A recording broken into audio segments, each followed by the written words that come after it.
Hey y'all, welcome back. We are on episode 5 of Just Lala the podcast.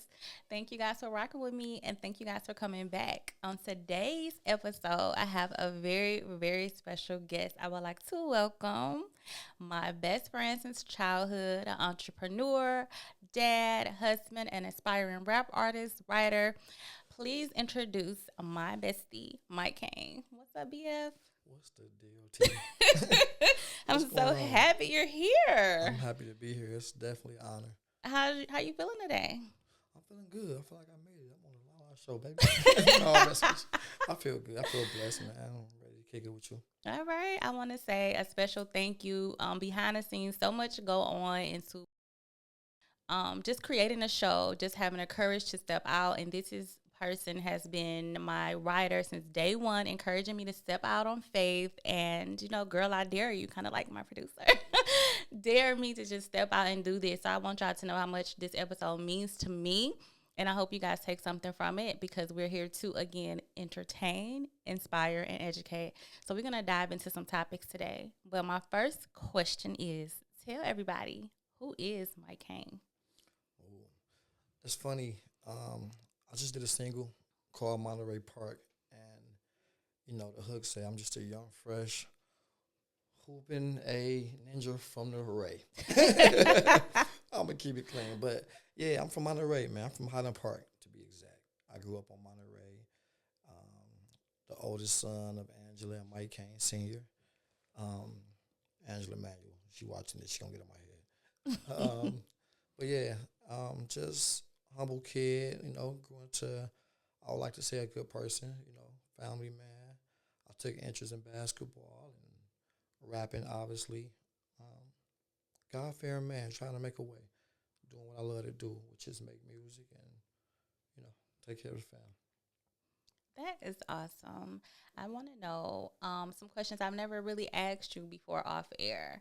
What actually inspired you to become rapping? Okay, bet. So, um, the artist that made me want to take it serious was Cassidy.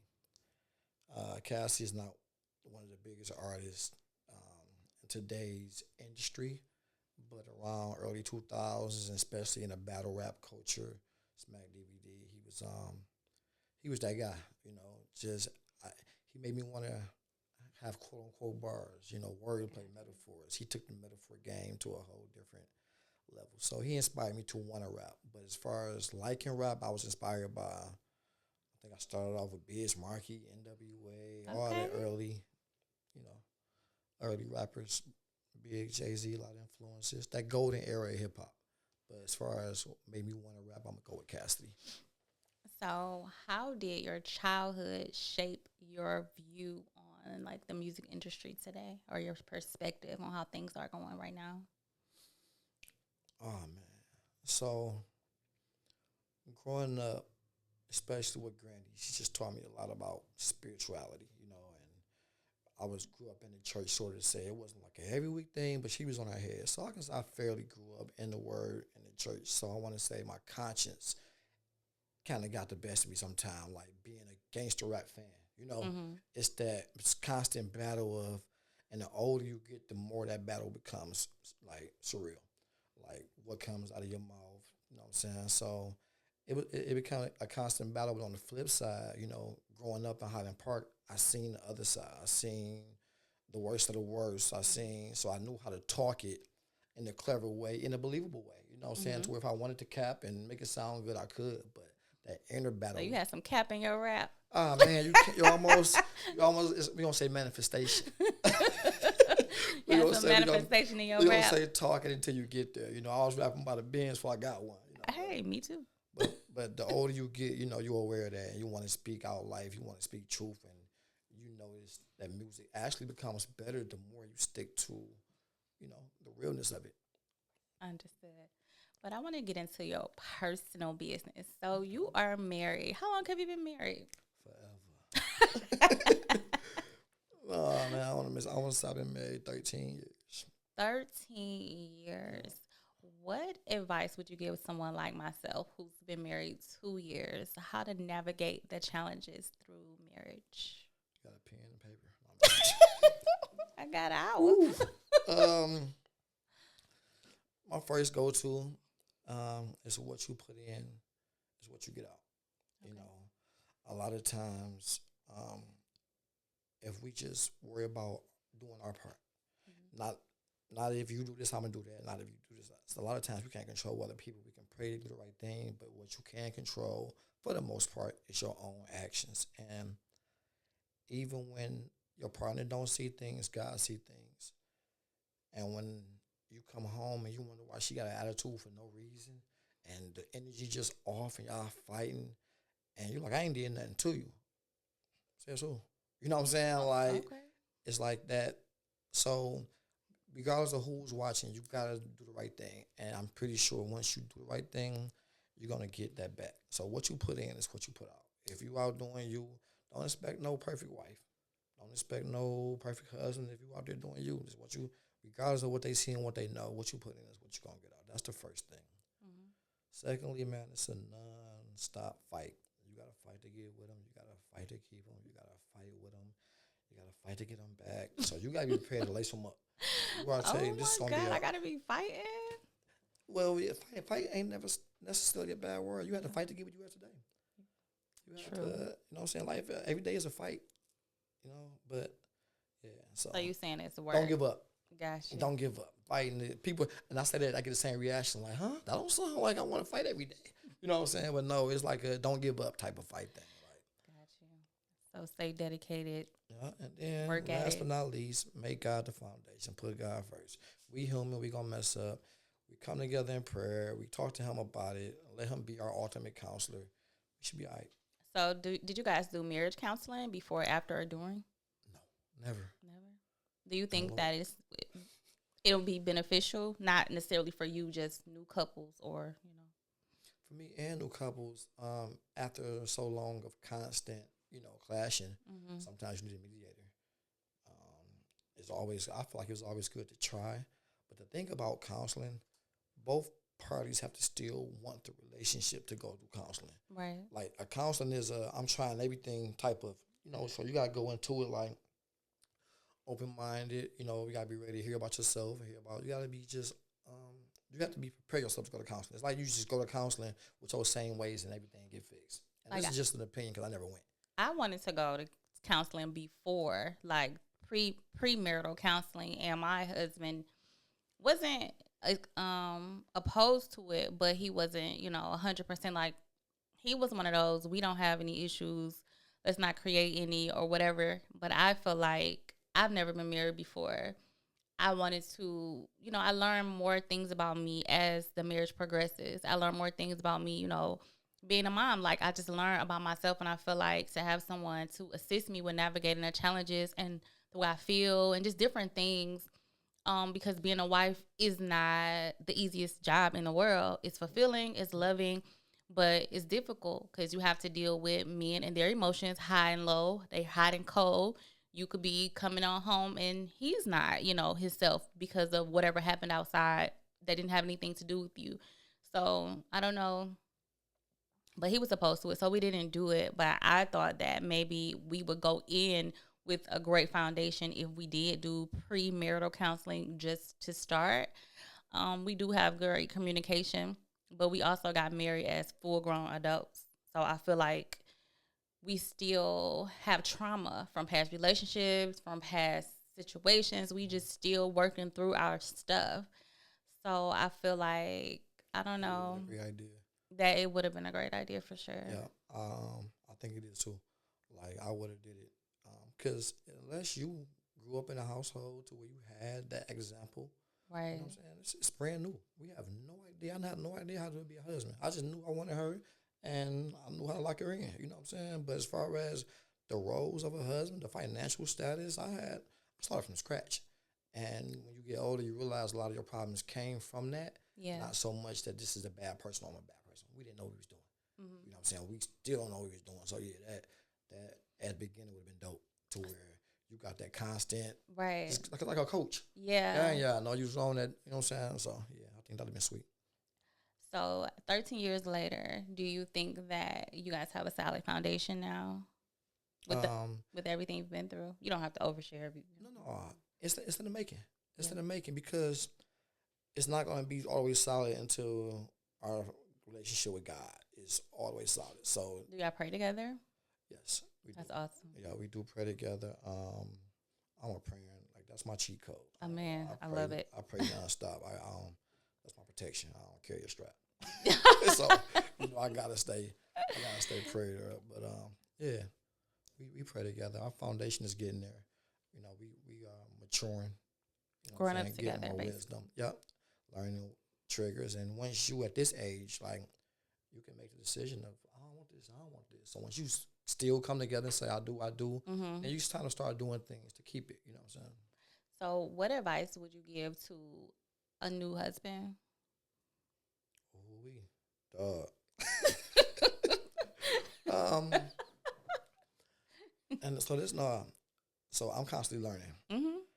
One of the things that I just noticed about myself and a lot of men is that we don't give the space, the safe space or the space that your woman need to be a woman.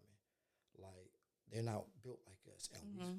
we kind of like people treat people how they treat each other. Like how you treat me is how I'm gonna treat you. But when you got people that's wired differently, you have to alter yourself a little bit. You have to say we want to say extra, but sometimes women is extra. You're gonna be a little bit more dramatic than me. You're gonna be a Yeah. little bit more accepting than me. You're gonna be a little bit more talkative than me. You're gonna be a little bit more emotional than me. So Yeah.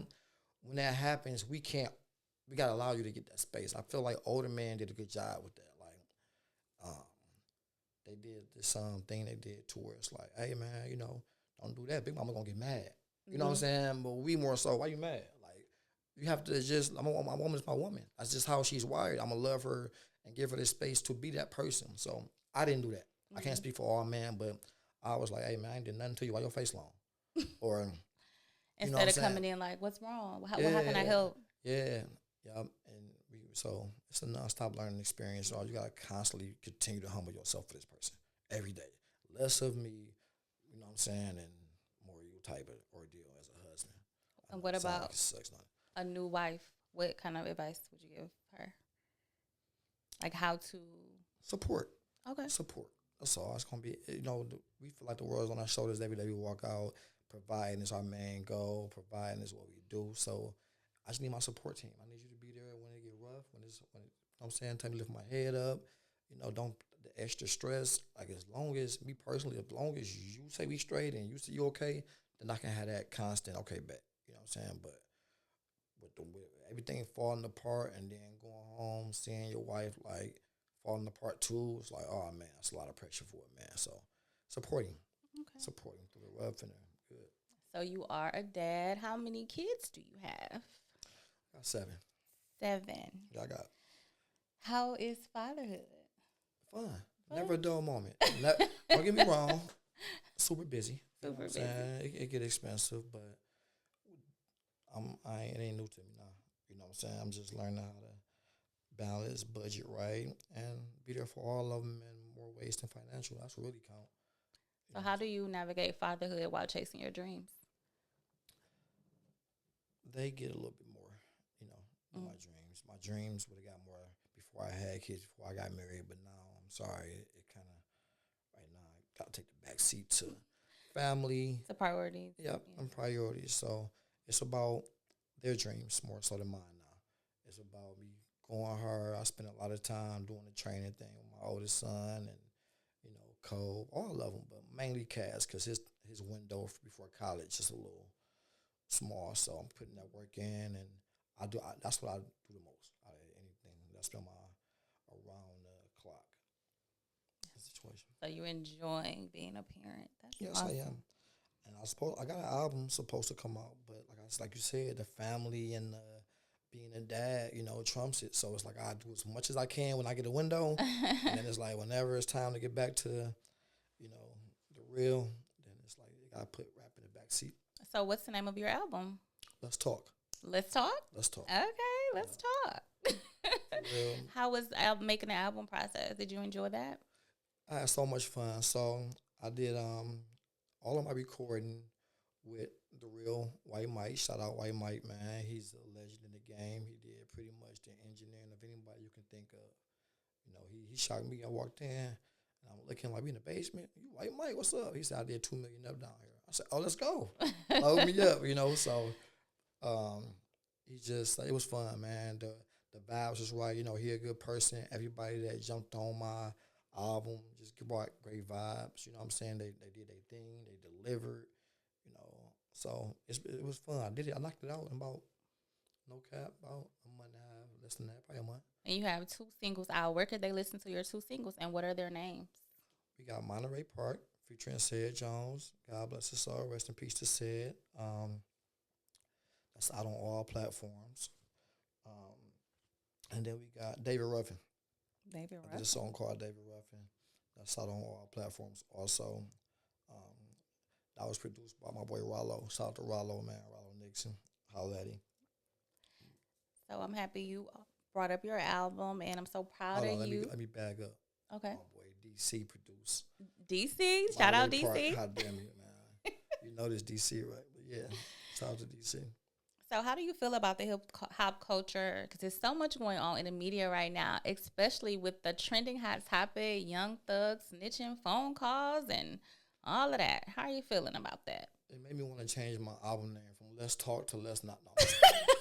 Let's talk to let's not. For real. um, So let me back up. Do you think that snitching and street code is still a thing in hip hop? Like, is that still a thing, or is that dead? Like, are we done with that? we're not done with it when you paint this narrative that this is what you don't do and this is what you do. Okay. It's like what we doing is we watching, as my boy K Dot say, we watching the party die. We watching the party die, man. We watching a lot of things, you think the world is yours. Sometimes we got this God complex and we got to get reminded. So once was American gangsters looking like American snitch now. You know what I'm saying? Okay. I'm just saying, that's just the reality of it. The highs and lows of when you in that, ain't no loyalty in that game, bro. You better off just doing the right thing. It lasts longer. You can't get exposed that way. I know. So you think that since that image was portrayed, I'm so street, I'm so whatever, and you put this all in your music, and now it's coming out that you're the complete opposite, I would think. I mean, maybe not complete opposite. I don't know. I'm not in the streets, but I do know that been around, and street guys, they don't talk a lot. They don't tweet a lot. They don't do a lot of this stuff that these street guys doing. I don't know no street guys that just be on social media saying their next move or trolling. That's not the kind of street guys I grew up around. No, totally. So these guys are like funny to me. It's like hysterical. And that's how you get that's how the real come out. You can't do, like, when you can't hide it forever. It's gonna come out. Something gonna happen to where you're gonna get exposed. You know what I'm saying? To where that, okay, he's not cut like that. And I ain't gonna lie, in today's time, it's already hard to look up to a person. You know what I'm saying? So we're like, that's my dog. I like the way he move. Once you break that, you know what I'm saying, it's a wrap on you almost. It's a wrap on you. When any kind of sign that you ain't what you saying you is, or you're not real, then, you know what I'm saying. But I just feel like it's best to they getting off that narrative. It's kind of good for hip hop, honestly. It's getting out of the super street, gang related. You know what I'm saying? So do you think the music, like when Kanye came out, he wasn't super street. He was just Kanye. He didn't really have that narrative, and we still enjoy the music. Well, some people still enjoy the music. Do you think that music can still be fun, relatable? It don't get old. It don't have to be, so street and so this and so that. Because the majority of us and the masses of us are not gangsters, bro. We live everyday real life. We go through struggles. We gonna relate to that more. You talk about, I can relate to it more. It's really the youth that they're targeting.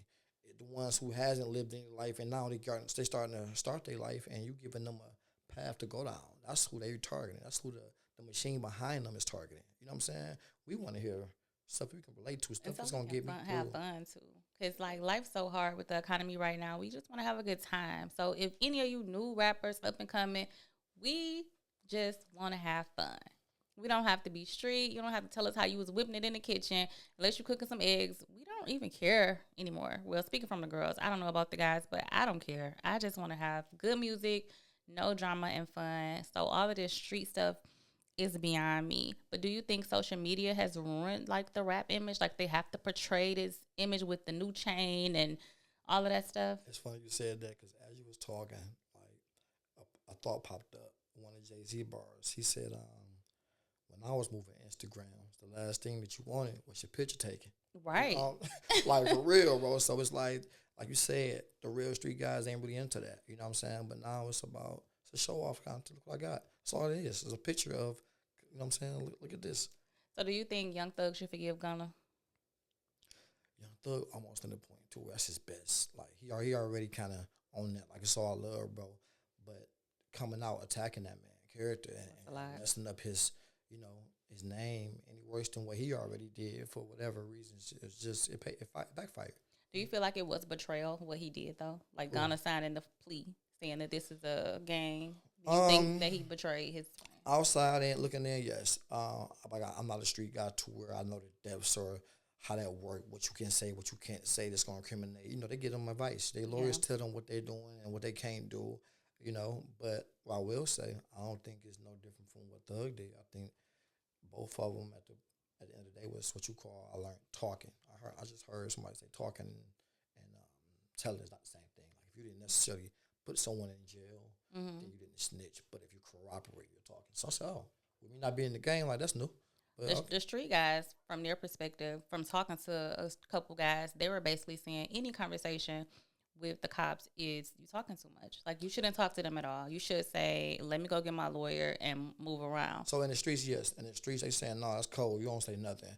But on the technicalities of it, paperwork. If we just spinning them or trying to spin them. Yeah, like a lot of times you will hear a guy say, "Man, no, he ain't snitch. He said what he had to say, or he did what he had to do." That's them knowing the legal terms of it. Like that's them knowing that technically what he said didn't do this. But when you don't know all that, and you hear it to the community that y'all selling to, are you snitching? You know what I'm saying? You don't. So. But to the young kids, I just feel like coming out of jail, and me, you know me, I watched every day of their trial, almost 3 years in and out. I just feel like it was a letdown. I feel like Young Thug let me down as a fan and the people that's watching because you got out of that situation and then you came out throwing rocks at the jail. I feel like anybody, not necessarily him, but if God put you in a situation and he pulled you out, you should come out better. You should pray. You should promote unity, not create division. I feel like in this situation, it was just a total letdown, not only for Atlanta, but for the rap game overall. And I also don't like the fact that all of his jail costs are being released. I think that's a bit much. You didn't win in court. Now all of a sudden we got to hear about how he personally feels to his girl about everybody and him potentially being unfaithful. I think that's a bit much. And all to all the guys and girls that's basically saying, I wouldn't be pillow talking like that. We all pillow talk. Let's be for real. I be saying things to my like, ooh, I don't like that outfit. Or my husband might say, ooh, he probably shouldn't have worn them shoes. You know, just talking. That's my husband. I'm his wife. This is between me and him. And I'm sure if he was, God forbid, anything happened where we had to have cause, we'd just be talking. What else are we going to talk about? 3 years on the phone? Y'all got to get that man some grace on that. He just chopping it up with his girl. Facts. Now, should he have said some of the things? Probably not. But if you having a personal, private conversation and you don't think nobody will hear it, even though it says this call is being recorded, nobody thinks that the whole public is going to listen to this recorded call, you know? I heard Gunna releasing them. I'm messing with you. Hey, I heard Mariah releasing them. Like, who knows? No, I'm talking like who knows? No, facts though. But at the end of the day, it's still a reality check. It's still a reality check. He needed to be humble, I think. That's all it is. You know what I'm saying? You got that second opportunity, bro. You just be, God knows whatever what. Come home, do what Gunna did. Gunna didn't say a word. He got right in that studio and started putting out bangers. You know what I'm saying? Get away from what got you there. Get away from the energy. Yeah. Get away from running. Be quiet for a minute, thug. It's okay to be quiet for a minute. Just sit in your hurt or whatever. But I honestly think that if he would have gotten out, and so everybody would have praised him and none of this stuff happened, he would have still walked around with that godly complex. He needed to be humble because he wasn't moving correctly. Facts. And I feel like if Gunna didn't support his family, didn't reach out, hasn't reached out, that's not cool either. Because if I helped you and I put you on, I took care of you and I was there for you, the least you can do after you done played out is to be there for my family and me. So I think from what's in the media, because I don't know the intimate details, but from that things that's out in the media, if that's what happened, I don't agree with that. because I've personally been betrayed by friends. I've been betrayed by family. I feel like if I'm there for you, the least you could do is be there for my family if I can't, you know? Yes, 100%. I'm gonna say this, man, to my youth, to people that's my peers. If you ain't prepared to go 6 feet or do life, get out the streets. Like if you're gonna make that decision, just know that death or jail is possibly can come with this. So be prepared and sit in your truth when that moment comes. But if you know you're gonna fold, don't get in the streets with them people. I Like you agree. know what I'm saying? Get out the way. Get out the way. Find you something else that fits you better, bro. But nah. And my final question about this overall, just you, your music, do you have a dream collab? Ooh. Main industry or like local or do it matter? It don't matter. Um, yeah, locally I want to do something with Cash Kid. I feel like me and Cash Kid got similar styles. So I would love to do something with Cash Kid. Who else? Day, Sean, industry wise, Sean, and Fab. I mean, I think me and Fab got similar styles. I'm a huge fan of Fab. That would be my dream, like Fab, Kiss, and get on there and some stuff with them. Oh yeah, that'll be a fire, fire. Yeah. Your rap style will definitely go with I'm theirs. messing with Kendrick and Eminem. You won't be doing that I to me. think I think that'll be a great challenge. Yeah. Do you have any last words? Anything you want to tell our viewers where they can download your music, listen to your single? Yes. Like I said, 2 singles already out, all platforms. Monterey Park, David Ruffin. Let's Talk the album. It's coming on. It's on the way. We're gonna do some visuals first, and get the business right on it. And I'm gonna let that go. So I don't want to put no date on that, but the music is done. The work has been put in as far as recording. Now it's just about putting the team together and getting the business side done.